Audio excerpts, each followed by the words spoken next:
Hello, welcome. Today I will be giving you a demo for our add-on project Skogo Operations. So first of all, I have installed this add-on on my account for testing purpose. So let's go there.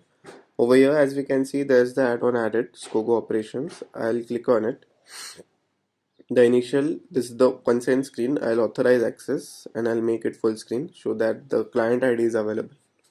If I go over the URL, we can see the fourth line from the bottom. We can see client ID equal to 430-384-28-1300 dash and another string, the URL, the client ID is there. We can see it clearly. So now if I go forward with this account,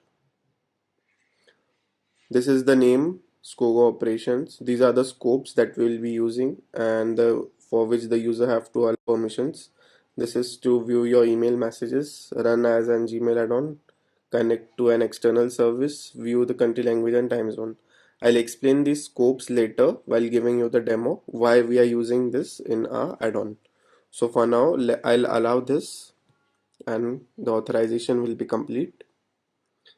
After that, we can see over here a message written, open an email message to proceed. This is basically the home screen which we have added. It's just a simple screen.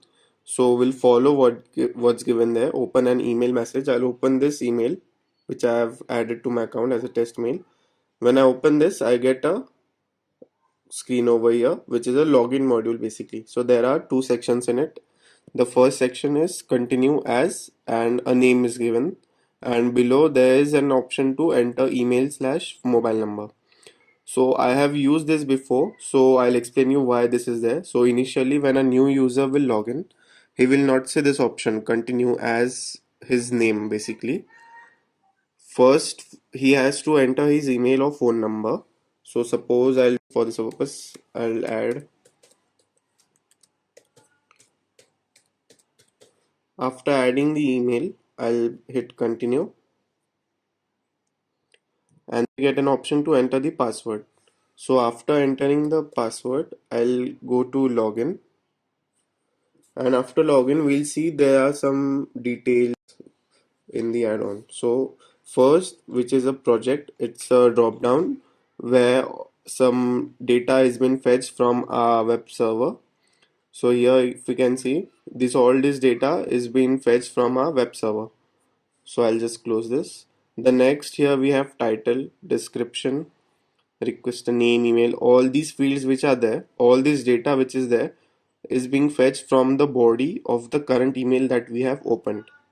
So basically this is the title is the subject, the body over here is the description here, and from the same body we have fetched some more details, and these are the request a name and email, the one who has sent the mail.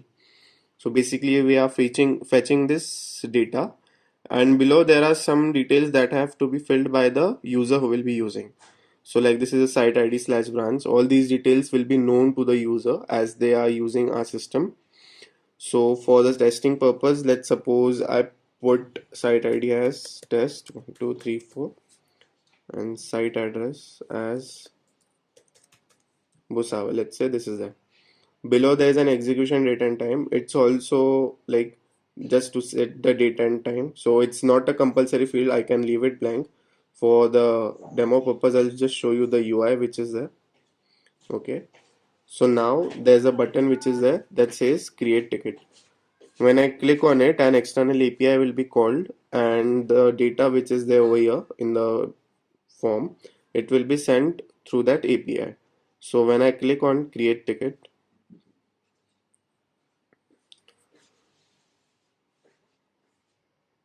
we get a confirmation status as that's the ticket status we get, and all the ticket number, the project description, all details, some basic details that the user will need, all are displayed over here. So now that's the basic flow of our add-on. Now here there's an option to go to home screen. So when I click on it, I'll just go again to the login module. Now the thing is, I'll just refresh this. So the next time the user logs in, last time as we saw, I logged in using kalpesh@skogo.in. So now my login has been saved to the account. So the next time the user wants to use the service, this option will be visible to him. This will not be visible the first time. After completing the steps for the first time, it will be visible from the next time. So here I can see a button as continue as Kalpesh. If I click on it, I can then directly log in. My login details are saved. I can just log in and use the add-on as before. So now I'll discuss the scopes that we have used and the reason why we have used them. So I'll just go over here, project properties and scopes.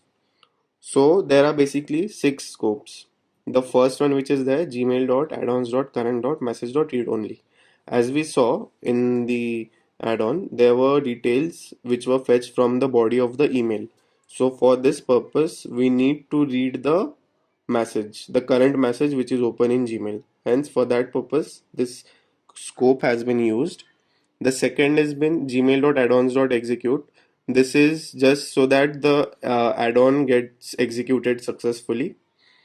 The third one is script.external request. Here we saw there was a login module as well as there's a cricket ticket button in the end, where after clicking all the buttons, an external API request has been sent to the server. So for this purpose, this external request scope has been used. The next one is a script.local. It's just to use the script that we have made. It's a non-sensitive scope. The next one is userinfo.email and userinfo.profile. So I'll explain these two together. So here, as we saw on create ticket, an external API was called and we were sending some data with it. The data contain all of these data which is available over here. Along with it, it contained the data of the user email and the name. So basically, if I am using it, my email and my name will be sent along with the data. So for that purpose, we have used both those scopes so that we can fetch the name and profile data for the user who is using this add-on over here. So these are all the scopes that we have used. That's it from my side. Thank you so much.